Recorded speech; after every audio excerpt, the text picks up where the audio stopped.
There is a silence in the deep woods that we have forgotten. It is not a peaceful silence. It is a brittle, cold, and listening silence. It's the silence of something being hunted. We, as humans, are plagued by 1,000 anxieties. We worry about our bills, our futures, our meaning. We call this existential dread. But this is a luxury. The elk does not worry about meaning. It worries about the snap of a twig. It lives in a state of pure, unfiltered terror. And in its terror, it holds a mirror to the darkest truth of our own existence. What if I told you there is a philosophy, not written in any book, but etched into the frost and the food chain? A philosophy that suggests our entire lives, our ambitions, our societies, our search for purpose, are just a more complicated version of the elk's panic.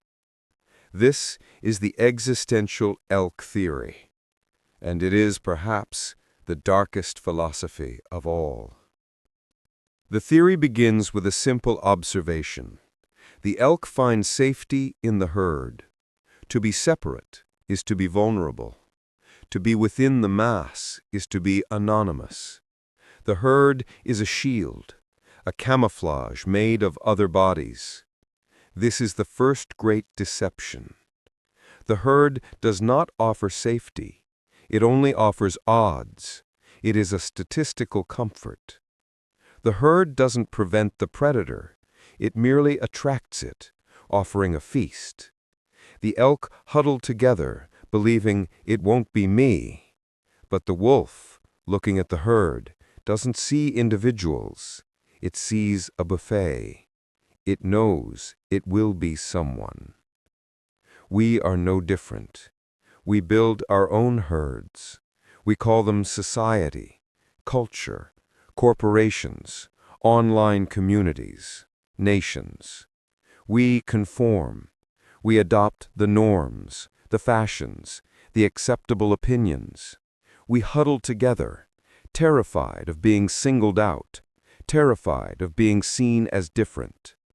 We tell ourselves this is connection. We tell ourselves it is community. But the existential elk theory argues it is only fear. It is the primal shivering terror of the elk, hiding in plain sight, praying the predator takes the one standing next to him. This is what the existentialist Jean-Paul Sartre called bad faith. It's the pretense that we are not free. We pretend we must be this way, that we must follow the herd, because to admit we are free is to admit we are alone, and to be alone is to be vulnerable. But the predator, the real predator, doesn't care about our conformity. It doesn't care about our social status. It is not impressed by our herd. The bull elk grows antlers, a magnificent, terrifying crown. They are symbols of power, of virility, of status. He uses them for one primary purpose: to fight other elk, to clash and battle for the right to reproduce, to establish dominance within the herd. This is the second great deception. The elk believes his antlers are his strength. He spends enormous biological resources growing them. They are his identity. They are his purpose. But the antlers are a burden. They are heavy. They get caught in the trees. And when the wolf comes, they are useless. The elk cannot fight the wolf with his antlers. They are the wrong tool. The wolf is too fast, too low, too patient. The wolf attacks the legs, the throat. The antlers are just dead weight, an absurd trophy of a game that no longer matters. These are our antlers, our careers, our degrees, our wealth, our ambitions, our pursuit of legacy. We spend our entire lives growing them. We compete with each other. We fight for promotions, for status, for recognition, for a bigger house than our neighbor. We exhaust ourselves in this competition, believing that these antlers are what make us strong, what make us real. We believe they will save us. But the existential elk theory is cold. It states that our antlers are a biological joke. They are a trap. When the real predator comes, not the wolf, but our predator, our antlers are meaningless. What is our predator? It is time. It is sickness. It is entropy. It is the great, cold indifference of the universe. You cannot fight a tumor with your stock portfolio. You cannot impress the void with your job title. You cannot use your social media following to bargain with death. All your striving, all your competition, all your magnificent antlers, they are just a heavy, useless burden in the face of the one predator that matters. You spent your life playing a game, only to discover it was the wrong game. This brings us to the core of the theory, the darkest part. The herd is running. It is a blur of panic. The elk is terrified, but it is still anonymous.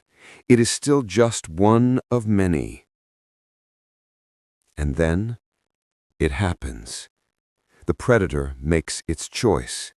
In that singular, horrific moment, the elk is no longer part of the herd. All the other elk fade away. The herd, which was its entire reality, vanishes. For the first time in its life, the elk is completely, totally, and absolutely an individual. It is seen. It is recognized. It is singled out from the mass. This is the final, agonizing paradox of the existential elk theory. We spend our lives trying to be individuals. We grow our antlers. We cultivate our personal brand. We shout, "Look at me! I am special! I am different!" We do this within the safety of the herd. We want to be special, but not too special. Not so special that we are cast out, vulnerable. The theory states that this is a pathetic illusion. We are just elk, clashing our antlers, pretending to be unique. True, undeniable, stark individuality is not the prize you win. It is the cold, sharp-toothed realization that the predator has your scent. It is the moment the universe, which was so indifferent for so long, finally turns, points at you, and says, "You." In that moment, all your connections to the herd are severed. Your wealth, your family, your status, they are on the other side of a canyon you cannot cross. You are at last yourself. And you are alone. What, then, is the lesson of this darkest philosophy? Is it to despair? Is it to give in to nihilism and declare it all meaningless? No. That is the human response. That is the response of an animal that thinks too much. The elk does not despair. The elk that survives the hunt, the one the wolf did not choose, does not collapse in existential dread. It does not write a book about the absurdity of its existence.